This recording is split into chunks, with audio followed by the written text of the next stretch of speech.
How to overcome stage fright when speaking. Do your palms start sweating just at the thought of having to speak in front of a group of people? If so, by the time we're done with this video, you're going to have some tactics that are going to infuse you with confidence during your next speaking opportunity.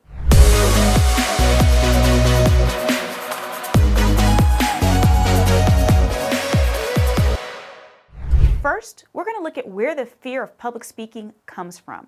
After that, what if I told you there's pre-work that you can do that'll help you be in a better position and calm your nerves before you speak? And lastly, I'm going to show you the Futurist tool that'll help you develop muscle memory that will make you much more confident the next time you have to speak in front of a group. Let's go. So the first thing you have to understand is that if you have a fear of public speaking, you are normal. That is overwhelmingly the number one fear that most people have. Their palms start to sweat, they start to get really nervous.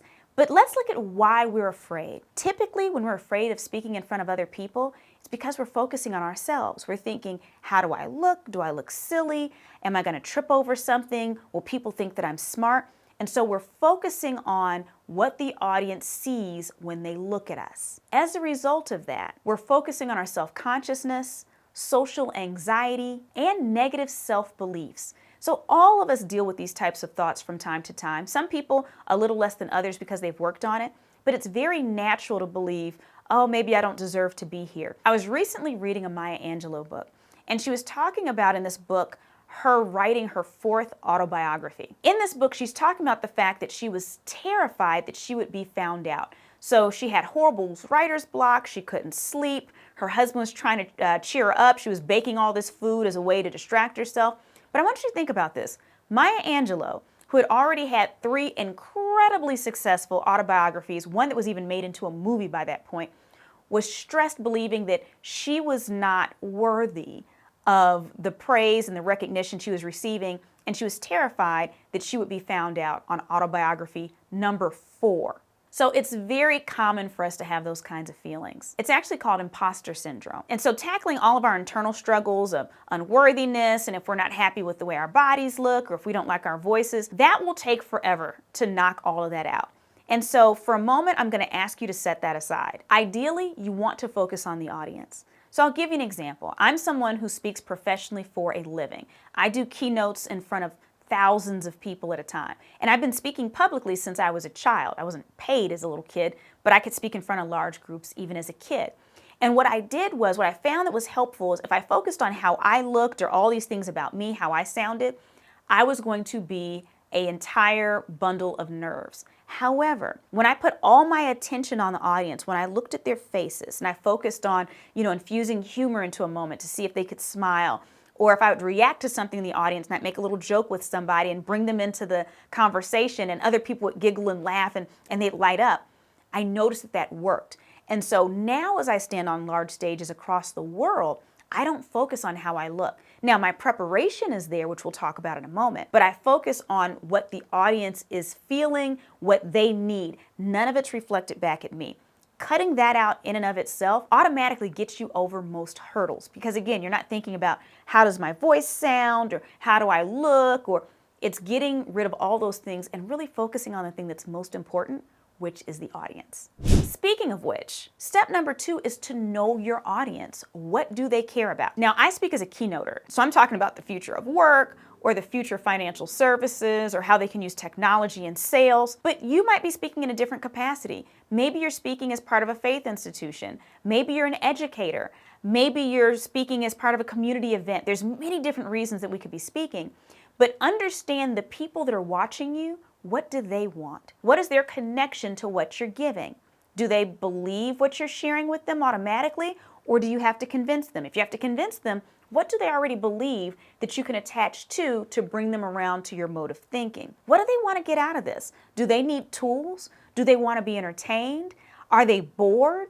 Are they little kids so they can't quite relate to some of the things that adults normally talk about, and so you need to bring it down to their level? Whatever it is, understand your audience. How do they think? What do they care about? What do they want? And pair that with what do they want to get out of this? That's automatically going to get you a lot more confidence because, again, number one, we're focusing not on ourselves, our audience, but now that we're digging deeper into their needs, we're ensuring that we're speaking to what they really need and want to hear. Let's dive a little bit deeper into that objective piece. Now, this is something interesting because as a keynote speaker, I oftentimes ask my clients, for their top 3 objectives. And sometimes they want their people to walk away with certain tools. Sometimes they want them to walk away with a mind shift. Other times they want them to be able to do a specific thing. I had one client earlier this year that said, Crystal, I don't want our people to learn anything. I don't want you to give them one more thing. They're overwhelmed. But I do want you to entertain them, and I want you to make them excited about the future. I just want them to be happy. So don't give them any homework, anything else they have to, think about too hard, but make it fun for them. So again, think about the objectives. What are your audience's objectives for listening to you? And also whoever's connecting with your audience, what is their objective? What do they want to get out of this? Then you start to fine-tune your messaging to that. And again, it's taking the pressure off of you because your focus is on delivering on those specific objectives. So let's pause for just a second. I actually have a few more juicy tips for you, but before we get into those, have you already subscribed to this YouTube channel? If not, take a second, go ahead and subscribe, and then you're going to get some more really cool tips on how you can get over your stage fright. All right, let's go back. The next step is to remove cognitive distortions. So oftentimes the way that we think people see us is not actually how they see us, right? And so I'm pretty sure we all know people who their perception of their looks are not in alignment with how they really look. And usually people are more harsh on themselves than the other way around. People don't usually overestimate their abilities or think more highly of themselves than they should actually be. Oftentimes they underestimate and they kind of tear themselves down. I'm married to a photographer, and so I know, assisting him in some of his shoots from time to time, I watch how people tear apart their own appearances, and they think that things are more of a problem than they actually are. Sometimes they see problems that aren't even there to the naked eye for everyone else. So you want to get rid of those cognitive distortions. Try to focus more on that audience as you're getting up on that stage. As you're focusing on your audience, I want to ask you a simple question. How can you add fun? I don't care what kind of presentation you're doing, even if you're debriefing the President of the United States about a missile crisis. Believe it or not, humor has a place in pretty much any situation. It's the type of humor. Because here's what's magical about humor. On one hand, it does entertain, but on the other hand, it's a pressure release valve. So if there's information you're communicating that you know upsets people or makes them tense or makes them uncomfortable, having a little bit of humor, even if it's sardonic wit, is a great way to get people to just, whew, and now they can hear again, just letting it out. So how can you make it fun? How can you make it interesting? How can you add an element of humor? Whatever you need to do, any messaging improves by that. Now, of course, people are going to say, oh, but there's serious times where you have to communicate something seriously. That is true. And yet and still, even in those times, usually there's something you can hold on to that's going to hook the audience where they're like, this is interesting, or at least the way you're telling the story, or you can make it fun, or if not fun, again, just adding a little bit of flair to it, a little bit of finesse.